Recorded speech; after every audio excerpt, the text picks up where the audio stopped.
Assalamualaikum warahmatullahi wabarakatuh. Perkenalkan, nama saya Hemi Lestari, NIM 2011290064. Di sini saya akan menjelaskan tentang proses terjadinya bunyi bahasa. Proses terjadinya bunyi bahasa.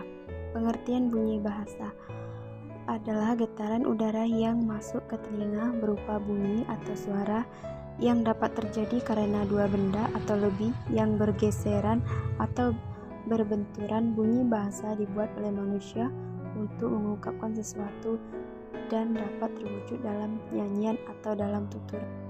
Bunyi bahasa adalah bunyi yang dihasilkan oleh alat ucap manusia. Bunyi bahasa dapat terjadi jika memenuhi 3 syarat. Ketiga syarat tersebut adalah: A. Adanya udara sebagai energi yang keluar dari paru-paru atau pada sebagian besar bahasa. B. Adanya alat ucap manusia atau artikulasi.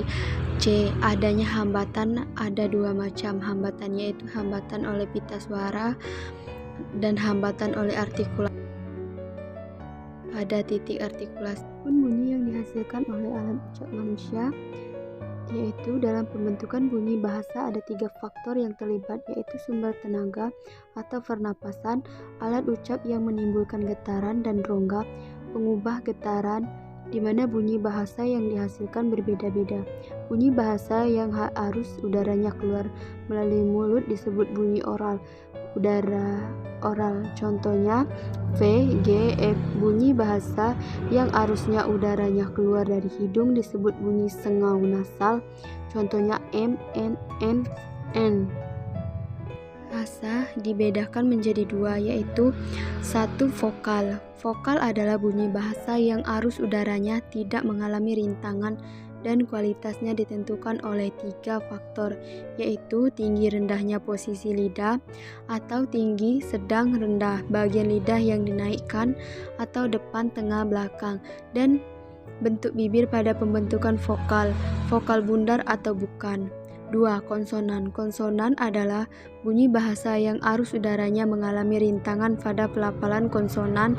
Ada 3 faktor yang terlibat, yaitu keadaan pita suara, penyentuhan alat ucap, dan cara alat ucap bersentuhan. Alat ucap yang bergerak untuk membentuk bunyi bahasa dinamakan artikulator, bibir bawah, gigi bawah, dan lidah.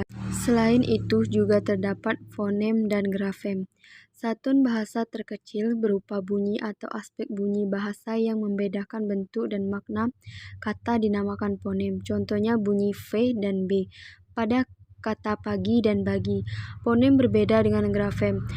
Fonem merujuk ke bunyi bahasa, sedangkan grafem merujuk ke huruf atau gabungan huruf sebagai satuan pelambangan fonem dalam ejaan. Fonem juga dibagi menjadi 2, yaitu fonem segmental dan suprasegmental. Fonem segmental adalah fonem-fonem yang berupa lambang bunyi, sedangkan fonem supramental adalah aspek tambahan bunyi yang berupa tekanan, panjang bunyi, dan nada. Ciri suprasegmental yang dapat membedakan kata dalam suatu bahasa. Dan juga ada juga bunyi bahasa dan tata bunyi bahasa Indonesia. Sebagai akibat masyarakat yang mempunyai bahasa daerah yang beragam, maka bahasa Indonesia mengenal diasistem, yaitu adanya 2 sistem atau lebih dalam tata bunyi. Karena tata bunyi sebagian bahasa daerah di Indonesia cukup besar perbedaannya dengan bahasa Indonesia. Gejala diasistem itu terutama terjadi karena beberapa fonem dalam bahasa Indonesia merupakan diafonem dalam bahasa daerah atau sebaliknya. Itu saja penjelasan dari saya mengenai proses terjadinya bunyi bahasa.